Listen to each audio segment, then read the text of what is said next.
if you look at our big leaders, and historically, and you can see extremes, so you can see a Buddha who's extreme, you can see Bhagwan Ram, same thing, you can see Mahatma Gandhi. The basic idea is the destruction of the identity. The basic idea is the destruction, basic idea is the destruction of the self, right? And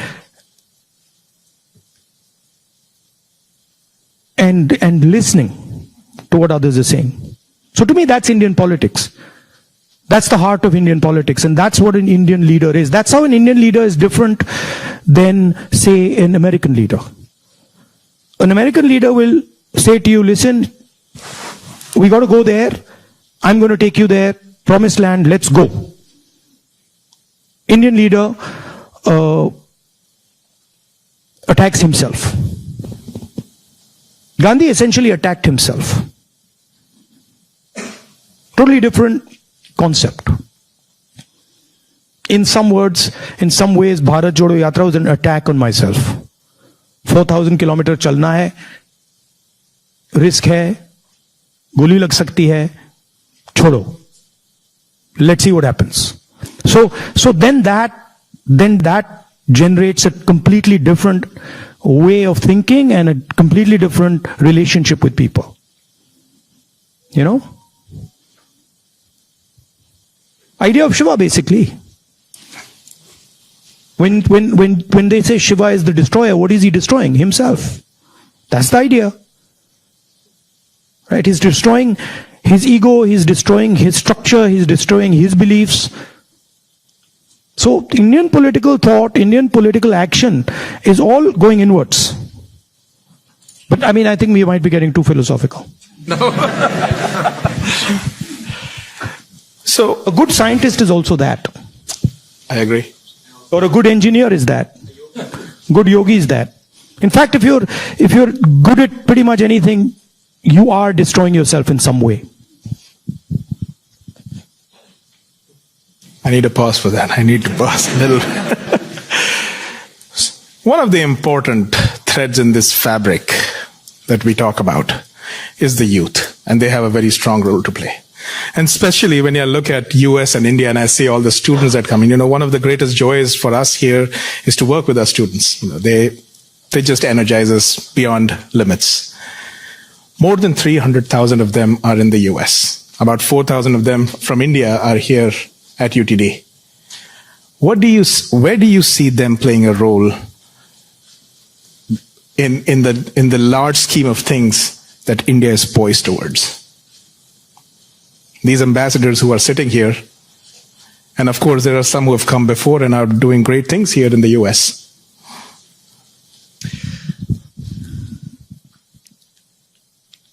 In one way, there you are a bridge between the rest of the world and India. So you have ideas and values that you bring to the United States.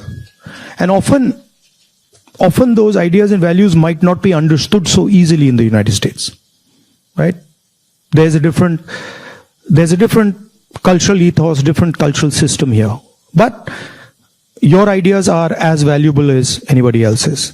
In the same way, they also have a culture, an ethos here. Today I met some young guys just before I came here who came into the United States, not students, but people who, driving trucks and stuff like that. And they were saying to me, look, I said, what do you like about the United States? And they said that what we love about the United States is the idea of equality. That a truck driver in the United States gets respect. And as a truck driver in India, there's no way I could get respect. Right? Equality is a very powerful idea. And it's an idea that can help India in huge ways. So if you take back the idea of equality, take back the idea of fairness, that's a very powerful thing. So I think you should see yourself as a bridge And the other thing is, what I've noticed in my life is that individuals can do huge things. And often it's individuals who you don't expect are going to do big things that do it. So system will say to you, university might say to you, these are the best students. And you'll find that actually the guy who's going to make change is sitting somewhere else in the back. And the university has a way of, making that person feel uncomfortable and said, you're not doing well, your grades are not, you're not getting a 4.0. And then suddenly you find the guy who's not doing so well has done much better in life because he's into the habit of questioning things, asking himself, why is it like this and not like that? And sometimes institutions don't react well to that. If they see you always asking questions, they might say, yaar, disturb kar raha hai isko, chup karo, piche beto, piche bhejo. So that idea of questioning, that idea of resistance, that idea of being a little disruptive, disturbing a little bit, this is a very powerful idea. I use it in my work also. The idea of creating a disturbance. Bharat Jodo Yatra was a disturbance. Politics is going on like this, let's disturb it. We don't like the way it's going on. We want to do it like this. So I think that's powerful. If you understand the culture you're operating in, understand your culture, and then have this sense of, how can I do something to bridge it? How can I do something to disturb it? It's powerful. Talking about the same youth, I think the life of anybody who's young and is in some, like their 20s, the life is like a soap opera. Every day there is a new challenge, there is something that is... The life of somebody who's in his 50s, 60s, 70s. The soap opera continues. It's not that the soap opera stops at 30, yeah? Let me tell you. In fact, in many ways, the soap opera becomes much more dramatic later. Multiple soap operas start up.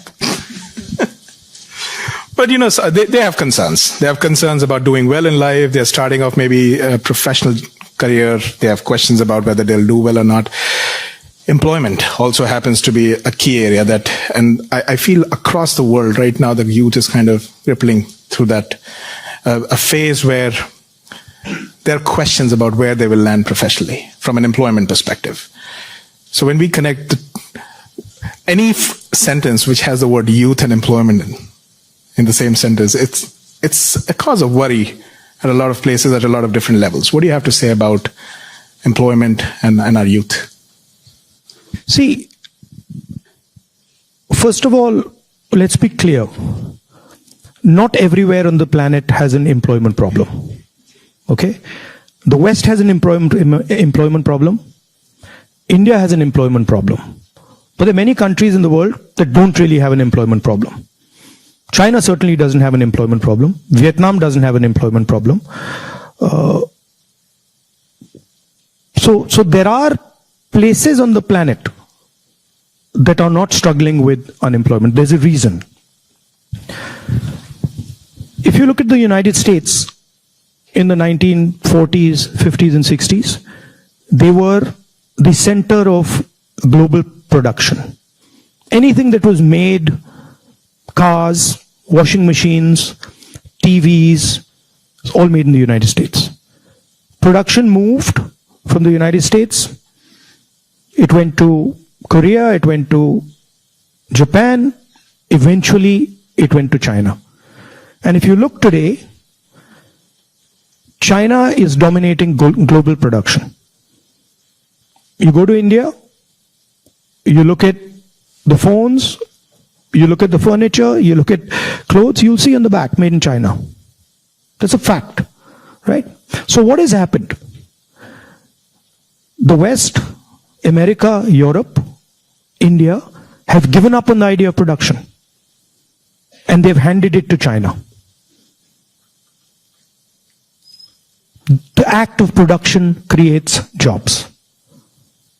What we do, what the Americans do, what the West does, is we organize consumption. Okay?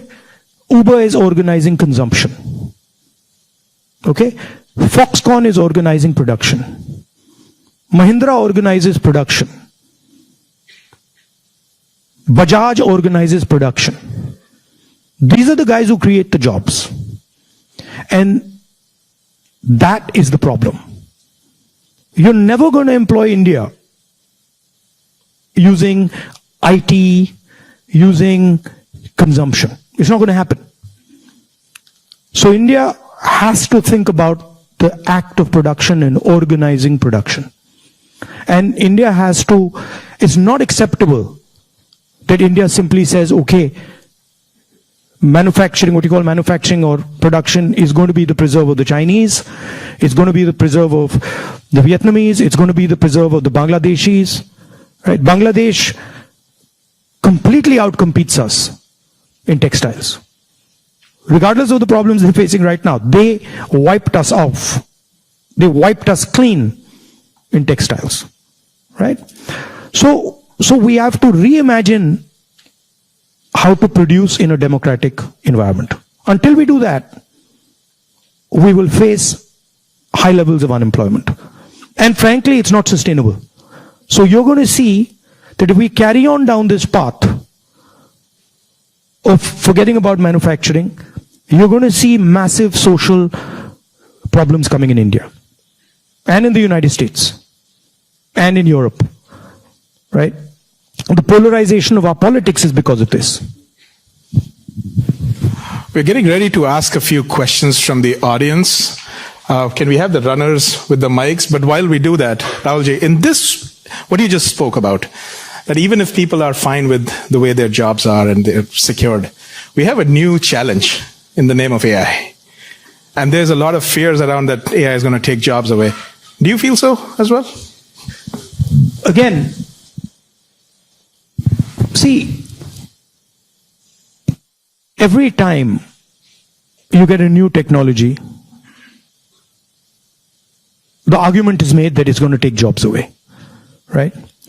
When computers first came, it's going to take jobs away. When calculators first came, it's going to take jobs away. ATMs came, it's going to take jobs away. Okay, this is a fact. Now, what happens is, it does take jobs away from some people and then transfers them to other people, right?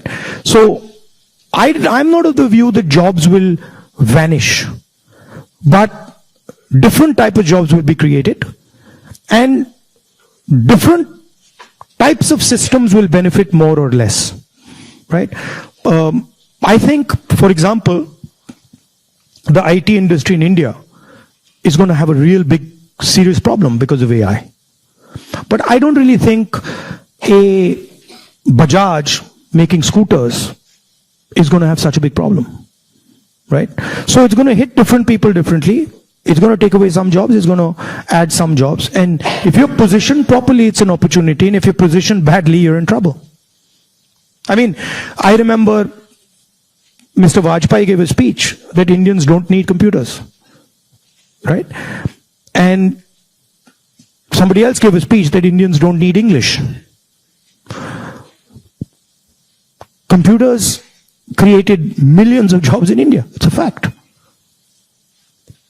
So it depends. It depends how flexible you are and how well you're looking at the future.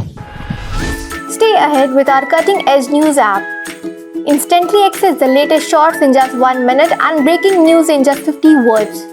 Download now for a smarter, faster news experience.